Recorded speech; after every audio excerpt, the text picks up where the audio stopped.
Hola tribu, ¿cómo estás? Espero que muy bien. Yo soy Paloms y hoy me siento muy contenta de estar aquí contigo. ¿Te has llegado a cuestionar si alguno de tus hijos tiene o no superdotación? ¿A partir de cuándo puedes conocer su nivel de inteligencia? Hoy te comparto los síntomas más comunes de las altas capacidades y superdotación en niños y niñas, y así que logres identificar si es que tienen altos niveles de inteligencia. Esto y más a continuación.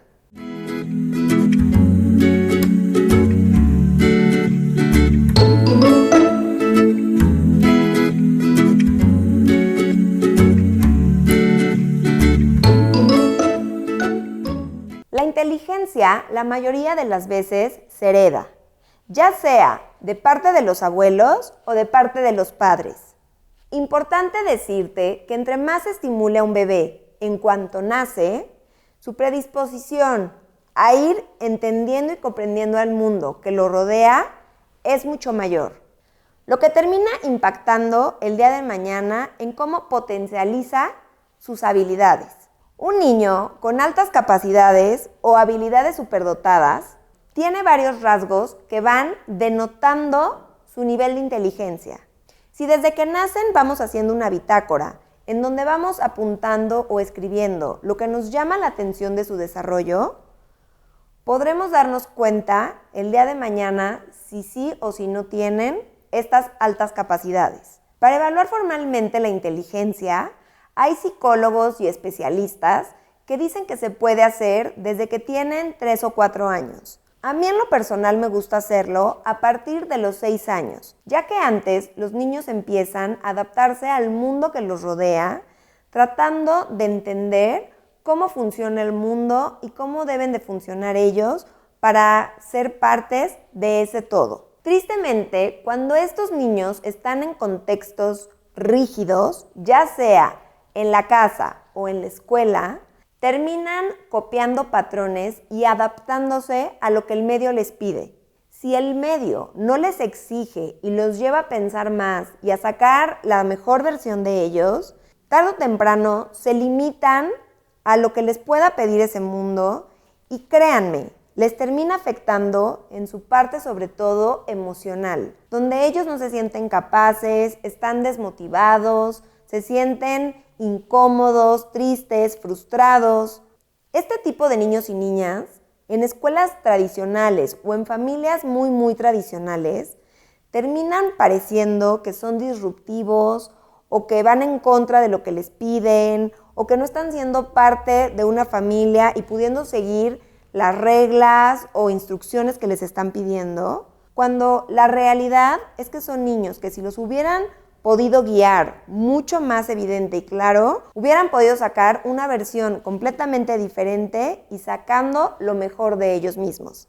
Las 3 áreas que se ven implicadas siempre que hablamos de niños con superdotación son la creatividad, la implicación en la tarea y el alto grado de nivel cognitivo o de inteligencia. En cuanto a la creatividad, están buscando constantemente cómo ver una misma realidad desde diferentes perspectivas. Es algo nato, no es que los enseñemos o que potencialicemos estas habilidades. Estos niños y niñas, por naturaleza, buscan ver la realidad desde diferentes enfoques. El alto grado de implicación en la tarea tiene que ver en qué tanto estos niños o niñas se concentran y se enfocan en lo que tienen que lograr o en la meta a la que buscan llegar. Esta es una habilidad que tienen intrínseca, en donde están tratando de terminar la tarea, implicarse, lo hacen con gusto, lo hacen con mucho interés. No la persona o el adulto tiene que meterles ese interés. Estos niños buscan la manera de desarrollar estas habilidades por sí solos. Y en cuanto a la alta capacidad intelectual o cognición, tiene que ver con estos chiquitos que están buscando llegar siempre a más. Esta etapa del porqué, de los 3, 4 años, pero son niños que se quedan instalados de por vida en esta etapa, en donde tratan de buscar el porqué de las situaciones o de las cosas y si no las encuentran, las buscan autodidactamente. No se esperan a que los adultos se las demos. Ellos por sí solos buscan en internet, en libros, en situaciones, con experimentos, el porqué de estas situaciones. Los síntomas más comunes que podemos encontrar en niños y niñas con habilidades de superdotación son gran curiosidad, rapidez en el aprendizaje y excelente memoria, vocabulario impropio o rimbombante para su edad. Por ejemplo, que un niño de 3 o 4 años te pueda decir, me duele la mejilla, me duele la columna vertebral, o utilizar palabras que no son comúnmente usadas por niños pequeños. Intereses muy variados, a lo mejor son niños y niñas que les gusta tocar un instrumento, pero no se quedan con la guitarra o con el piano, además quieren violín, flauta, canto, batería, o si practican un deporte de alto rendimiento, no nada más se quedan con natación o tenis o fútbol, son 2 o 3, inclusive 4 deportes al mismo tiempo. Son niños que se implican en muchas tareas a la vez. Búsqueda constante de una lógica del porqué de las cosas. Tiene que ver con lo que te explicaba de querer saber, ya sea aprendiendo de alguien más o autodidactamente, el porqué de las cosas. Comprensión y lectura precoz. Sí son niños que aprenden a leer y a comprender lo que leen mucho antes que el común o el promedio de los niños y de las niñas, porque justo esta lectura es lo que los va a ayudar a acercarse a obtener mayor conocimiento. Enérgico y confiado en sus posibilidades. Son niños que no se esperan a que les digas si están bien o mal. Ellos, por naturaleza y por el cómo se acercan al conocimiento, saben que están llegando a la verdad o a lo que están intentando conocer o saber por sí solos. Suelen ser muy observadores y por lo tanto abiertos a lo que pueden observar. No son cerrados en donde ya sé que esto más esto es igual a esto, no.